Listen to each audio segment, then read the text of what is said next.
उम्मीद है पूरी फैमिली अच्छी होगी, अपना और अपनों का ख्याल रख रही होगी। ईरान से करीब 2500 किलोमीटर दूर यमन, यमन में एक समुद्री रास्ता है, एक बहुत छोटा सा, जैसे हॉर्मुज। कहानी यह है कि इस समुद्री रास्ते की खासियत यह है, जो कि जाकर यमन के करीब बहुत संकरा हो जाता है, वहाँ बहुत तेज़ हवाएं चलती हैं और समंदर की लहरें बाकी जगहों के मुकाबले बहुत तेज़ होती हैं। और यही वजह है कि पुराने दौर में यहाँ से बड़े बड़े जहाज़ जो गुजरते थे, इस तेज़ हवा और समंदर की तेज़ लहरों की चपेट में आ जाते और बहुत सारे जहाज़ डूब गए। इन जहाज़ों के साथ बहुत सारे लोग भी डूबे और इसकी वजह से बहुत सारे लोगों की मौत हुई। धीरे धीरे इस एक जगह का नाम बाद में आंसुओं का दरवाज़ा पड़ गया। कुछ लोग आंसुओं के दरवाजे के साथ साथ इसे एक तरह से दुख का दरवाज़ा भी कहने लगे। अब चूंकि ये पूरा एरिया उस तरफ है जहाँ पे अरबी बोली और लिखी जाती है, तो इसीलिए इस जगह का नाम पड़ा बाब अल मंडेब। बाब अल मंडेब ये ऐसी एक छोटा सा समुद्री रास्ता है, जैसे हॉर्मुज पिछले 3 हफ्ते से हम सब इस नाम से वाकिफ़ हैं, क्योंकि इसी एक हॉर्मुज की वजह से पूरी दुनिया के तेल गैस में आग लगी हुई है। एक छोटा सा रास्ता जिसके ज़रिए पूरी दुनिया में 20% तेल और गैस पहुंचती है अलग अलग देशों में, ईरान ने उस रास्ते को रोक रखा है और सिर्फ ईरान की मर्जी से जो जहाज़ वहाँ से गुजर सकते हैं वही गुजर रहे हैं। बाकी सब जहाज़ों की लाइन लगी हुई है। तेल गैस को लेकर कीमतें बढ़ रही हैं और ख़तरा इस बात का कि अगर ऐसे ही सिलसिला रहा तो आने वाले वक्त में पता नहीं तेल गैस को लेकर क्या होगा। वैसे भी हमारे पीएम ने ये कहा ही है कि हमें कोरोना जैसे हालात जब उस वक्त हुआ था तो उसी चुनौती की तरह इसको लेकर इससे निपटने के लिए तैयार रहना चाहिए। तो ये एक हिंट है कि आने वाले टाइम में अगर ये जंग नहीं रुकती है और ये हॉर्मुज का स्ट्रेट बंद रहता है तो परेशानी तो होगी। लेकिन हॉर्मुज एक अकेला कम था सरदर्द, जो अब ये आंसुओं का दरवाज़ा हमारे सामने आ गया। बाब अरबी में असल में दरवाजे को कहते हैं, डोर, दरवाज़ा, और मंडेब जो है उसका मतलब होता है दुख, आहें, आंसू। तो इसीलिए इसका नाम पड़ा बाब अल मंडेब, आंसुओं का दरवाज़ा या दुख का दरवाज़ा। पिछले करीब 27 दिनों से तो जंग जारी है। 27 दिनों में आज पहली बार पूरी दुनिया ने, जो कुछ थोड़े बहुत लोग जानते हैं उनको छोड़कर, ये नाम सुना, बाब अल मंडेब। और वजह यह है कि आज ईरान रेवोल्यूशनरी गार्ड ने एक ऐलान किया धमकी की शक्ल में।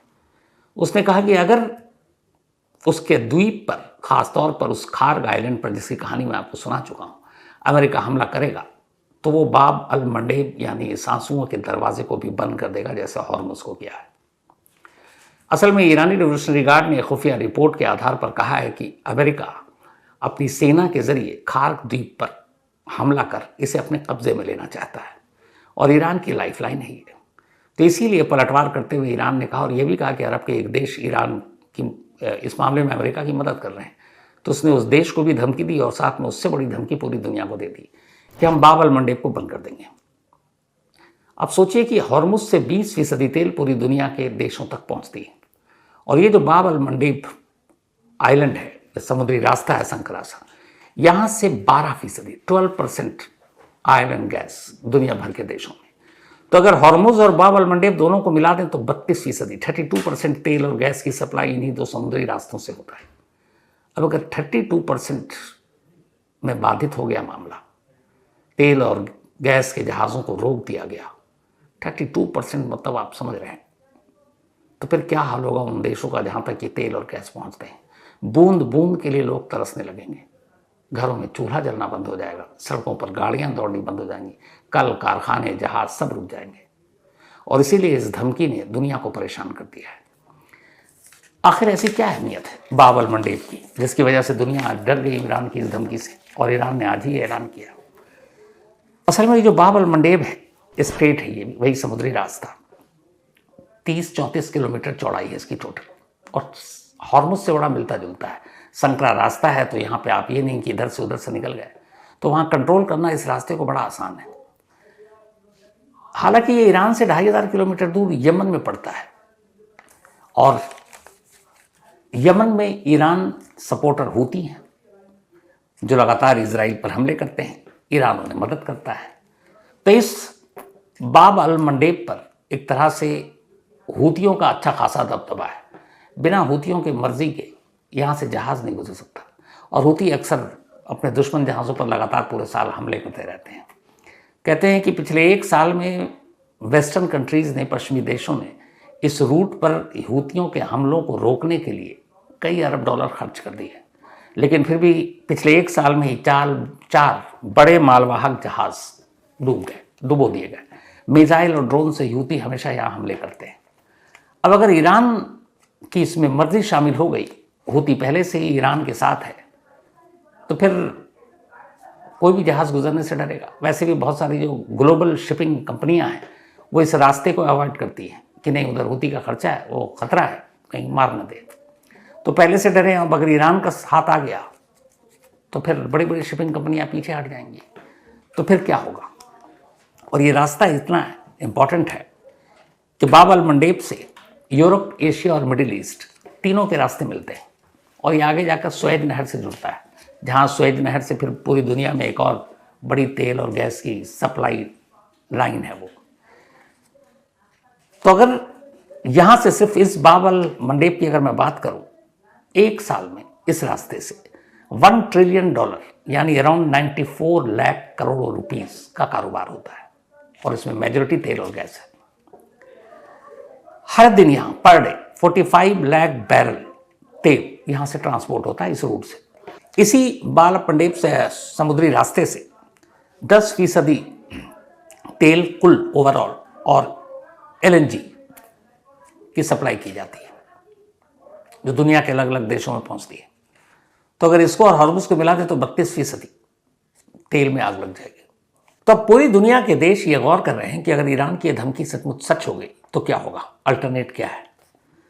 एक रास्ता है, बाब अल मंडेब का रास्ता अगर बंद होता है तो एक अफ्रीका के केप ऑफ गुड होप, ये एक समुद्री रास्ता है, केप ऑफ गुड होप, यहां से ये तेल और गैस की सप्लाई हो सकती है। लेकिन दिक्कत यह है कि जिन मिडिल ईस्ट के देशों से तेल और गैस की सप्लाई होती है, वो अगर केप ऑफ गुड होप का रास्ता चुनते हैं दुनिया के देशों तक अपना माल पहुंचाने के लिए, तो कम से कम 20 से 25 दिन ट्रैवल टाइम बढ़ जाएगा, माल की ढुलाई का रेट बढ़ जाएगा, ईंधन के रेट बढ़ जाएंगे, क्योंकि 25 दिन आपका सफ़र लंबा हो गया तो एक तो डिले होगा, जो एक रूटीन होता है हर देश में कि कब कच्चा तेल पहुंच रहा है, कब गैस पहुंचना है, वो पूरी कड़ी टूट जाएगी। तो जब 20-25 दिन का डिले का मतलब भी हाहाकार मचना है। दूसरा, दाम बिल्कुल डबल हो जाएगा क्योंकि आप लंबा सफ़र कर रहे हैं। तो इसीलिए दुनिया डरी हुई कि कहीं ईरान हॉर्मुज़ के बाद अगर ये दूसरा बम फोड़ देता है बाब अल मंडेब का, तो फिर सच में वो जो एक अंदेशा है कि आने वाले वक्त में और हालात बुरे होंगे, ख़ासतौर पर तेल गैस ईंधन को लेकर, वो सही में सच साबित हो सकता है। हालांकि एक उम्मीद की किरण छोटी सी ये है कि अमेरिका और इजराइल के बीच बातचीत के लिए बात हो रही, लेकिन ये बातचीत कामयाब होगी इसको लेकर बहुत सारे डाउट्स हैं। एक खबर ये भी है कि बातचीत की पेशकश अपनी मध्यस्थता की है पाकिस्तान ने। उसने कहा आप इस्लामाबाद में अमेरिका और ईरान दोनों के नुमाइंदे हैं और बातचीत करें, और ये भी कि इस मंथ के एंड तक ये बातचीत हो सकती है इस्लामाबाद में। लेकिन इस बातचीत से पहले टेबल पर जो शर्तें रखी हैं अमेरिका और ईरान ने, उन शर्तों को अगर आप सुन लें तो लगता है कि ये बातचीत सिर्फ एक धोखा है, क्योंकि ये शर्तों में लिपटी एक बमबारी है। अमेरिका ने जो शर्त रखी है उसे पता है ईरान कभी नहीं मानेगा, और जो ईरान ने शर्त रख दी अमेरिका के सामने वो सवाल ही नहीं कि अमेरिका मानेगा। तो फिर जब शर्तें ही नहीं मानेंगे तो बातचीत का क्या होगा। इसीलिए इस बातचीत को लेकर अभी से दुनिया डाउट में है।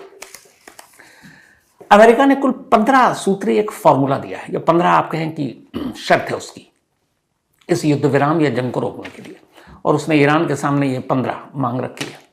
अब वो क्या है? पहला, कि ईरान अपने न्यूक्लियर प्रोग्राम पर रोक लगाए और न्यूक्लियर वेपन डेवलप न करे, इसकी गारंटी दे। मतलब ईरान न्यूक्लियर प्रोग्राम अपने जारी नहीं रखेगा और न्यूक्लियर हथियार नहीं बनाएगा, इसकी गारंटी देना है, पहली मांग है। अमेरिका की दूसरी शर्त यह है कि ईरान जो है, जो अपने यूरेनियम को वो एनरिच कर रहा है, शुद्ध कर रहा है, उसको कम कर दे, इतना कि बस उससे बिजली बना सके या सिविल सर्विसेज में काम हो सके, जो मेडिकल और बाकी। और साथ ही जो उसके पास यूरेनियम है वो IAEA को सौंप दे, यानी कि इंटरनेशनल एटॉमिक एनर्जी एजेंसी।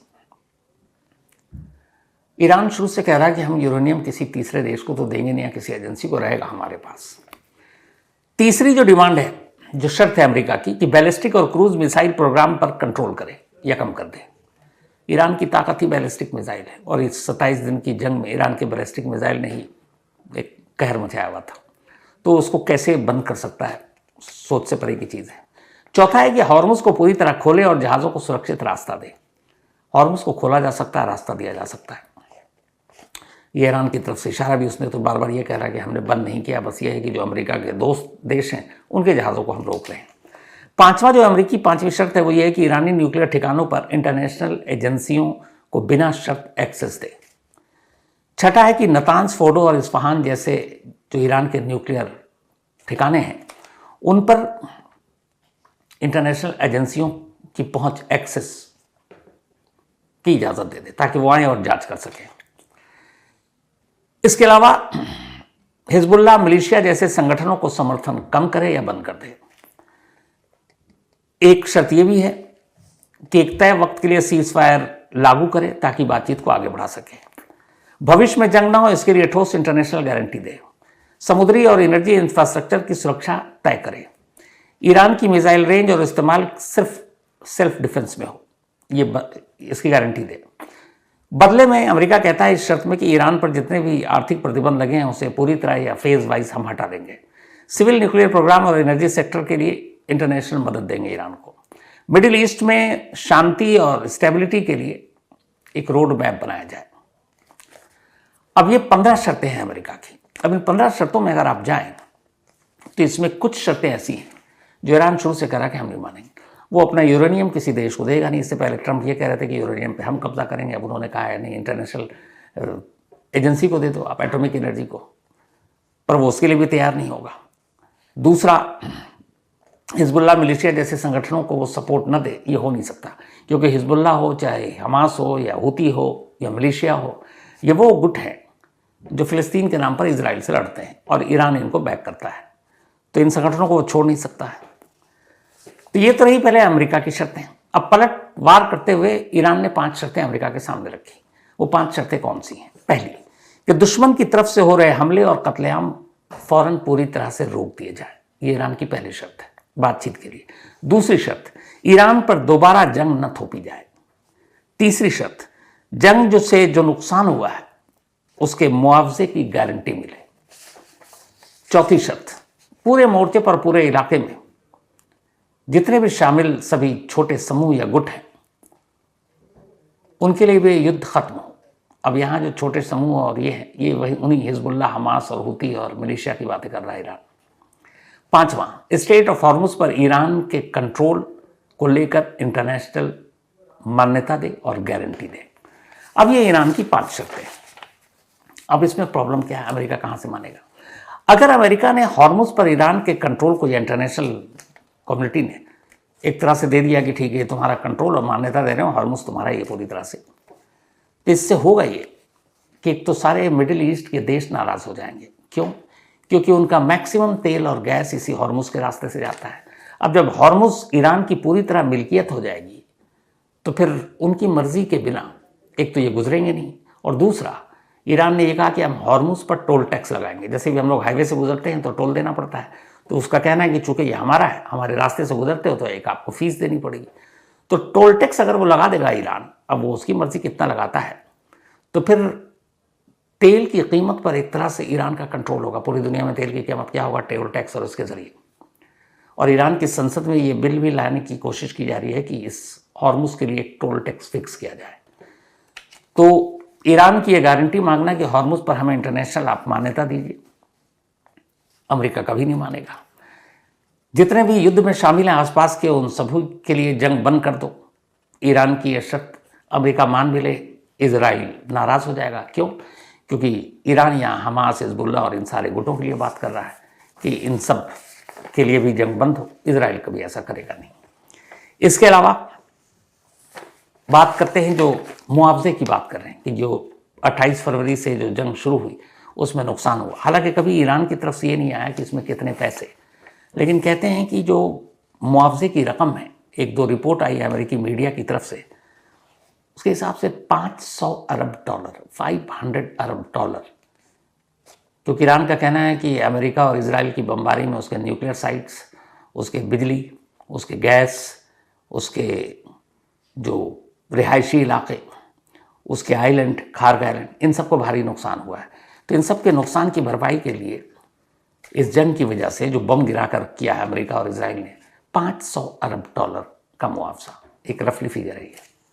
अब अमेरिका इतने पैसे कहाँ से देगा? वैसे भी डोनाल्ड ट्रंप यही कहकर आए थे कि जंग और बाकी के देशों में हम लोग जो पढ़ते हैं बहुत नुकसान होता है, तो ये फिर अमेरिकी जनता या अमेरिकी कांग्रेस कैसे मंजूरी देगी? 500 अरब डॉलर छोटी रकम तो है नहीं। इजराइल देगा नहीं और दुनिया के बाकी देश का कोई मतलब नहीं, क्यों देंगे? जंग तो आप लोग लड़ रहे हो। तो इसीलिए ईरान की ये शर्तें मानी नहीं जाएंगी। अमेरिका की 15 में से कम आधे से ज़्यादा शर्तें ईरान नहीं मानेगा। तो जब मानेगा नहीं तो फिर होगा क्या? अमेरिका ने 5 दिन के युद्ध विराम कर रखा है, जो कल खत्म हो जाएगा। अब इसी युद्ध विराम के साथ साथ अमेरिका ने खाड़ी में 2500 सैनिक भी भेज दिए, अपने जहाज भी भेज दिए। एक तरफ वो जंग रोकने की बात कर रहा है, दूसरी तरफ सेनाओं का जमावड़ा भी बढ़ा रहा है। तीसरी तरफ जो रिपोर्ट आई है, खार्ग पे हमला भी कर सकता है। और चौथी तरफ ये बातचीत, और बातचीत के साथ ये शर्तों की बमबारी। तो जो खबर है वो ये है कि इस बीच में जो बातचीत होनी है इस्लामाबाद में, उसमें अमेरिका की तरफ से वही 2 लोग जो जिनेवा में 26 फरवरी को मीटिंग में थे, ईरान के विदेश मंत्री अराक्ची के साथ, एक वहाँ के दूत विटकॉफ और दूसरे ट्रम्प के दामाद कुशनर, कि ये दोनों बातचीत में हिस्सा लेंगे। ईरान ने कह दिया कि हम इन दोनों के साथ बातचीत नहीं करेंगे, क्योंकि इनके साथ 26 फरवरी की जो मीटिंग थी, जो बातचीत थी, वो इनकी वजह से वो बातचीत टूट गई। तो फिर क्या? तो कहते हैं कि ईरान की तरफ से ये मैसेज भिजवाया गया अमेरिका की इस बातचीत में अमेरिका के वाइस प्रेसिडेंट जेडी वेंस से ही ईरान बात करेगा। अब जेडी वेंस जब अमेरिकी चुनाव में प्रचार कर रहे थे तो उनको माना जाता है कि वो जंग के खिलाफ वाले नेता हैं, युद्ध विरोधी नेता हैं। तो हालांकि वाशिंगटन ने भी इशारा दे दिया कि जेडी वेंस होंगे और वो इस्लामाबाद जाएंगे इस महीने के एंड तक। लेकिन ये जो शर्तें एक दूसरे दोनों देशों ने सामने रख दी है, टेबल पर जब बातचीत होगी, और हो सकता है ईरान की तरफ से भी फाइनल नहीं है कि विदेश मंत्री अराक्ची होंगे या वहाँ के प्रेसिडेंट होंगे या ईरानी रेवोल्यूशनरी गार्ड की तरफ से कोई होंगे, क्योंकि वहाँ के जो अभी सुप्रीम लीडर हैं आयतुल्ला खामनी की मौत के बाद उनके बेटे आयतुल्ला जो बने हैं, वो 28 फरवरी के बाद से कभी पब्लिक अपीयरेंस उनका है नहीं, नज़र आया नहीं है। सिर्फ उनका एक बयान आया, और बयान ये है कि अमेरिका से कोई बातचीत नहीं करेंगे, हम बदला लेंगे। तो कौन करेगा अभी तक क्लियर नहीं है। डोनाल्ड ट्रंप से जब ये पूछा गया तो वो बार बार कह रहे हैं हमारी ईरान के साथ अच्छी बातचीत चल रही है। पूछा लोगों ने कि किससे बातचीत कर रहे हैं आप, नेता कौन है? तो उन्होंने कहा कि नेता का नाम नहीं बता सकता, उसकी 2 वजह है। उन्होंने कहा एक तो ये कि कहीं ईरानी अवाम ही ना मार दे उन्हें, और दूसरा ये कि कहीं हम लोग ना मार दें, तो इस डर से नहीं बता रहे। लेकिन ईरान की तरफ से कौन बातचीत करेगा अभी पता नहीं। लेकिन ये बातचीत और इस बातचीत के साथ ये शर्तें, तो लगता नहीं है कि पहले दौर की बातचीत में बहुत कुछ होने वाला है। और ऊपर से ईरान की ये ताज़ा धमकी, तो इन सारी चीज़ों ने मिलाकर इस जंग की तस्वीर और बिगाड़ दी है। अब आने वाले दिनों में क्या होगा? और सबसे बड़ी बात यह कि अगर बाब अल मंडेब यानी आंसुओं का दरवाज़ा कहीं बंद हो गया तो फिर जो चीज़ डरा रही दुनिया को वो हो जाएगा। तेल और गैस के लिए लोग तरसेंगे भी और तड़पेंगे भी। प्रकाश ऐसा ना हो, बातचीत कामयाब हो, यही दुआ है। तो इसी के साथ कहानी में आज इतना ही। अब आपसे मुलाकात होगी कल रात 9 बजे किसी नई कहानी के साथ। तब तक अपना और अपनों का ख्याल रखिएगा। Thank you very much.